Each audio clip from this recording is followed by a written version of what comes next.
to fix Roblox not launching on your PC and laptop problem. So if you want to fix Roblox not launching problem, then what you need to do is first you just need to simply go with your power button and go with restart. And after restarting, your problems might be fixed. But if that doesn't fix your problem, then you need to open up your settings. After opening your settings, you need to go with apps. Under apps, you need to go and search for Roblox and then click on it and go with uninstall. After uninstalling your Roblox from here, now what you need to do is press Windows and R keys together, and then you need to enter %app data %. After that, go with OK. And here, if you find the Roblox folder, you just need to simply go and delete the Roblox folder.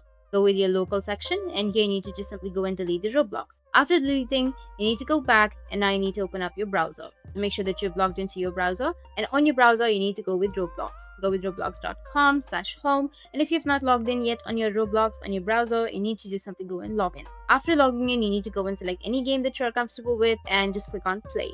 Once you click on play, it will ask you to install your Roblox there.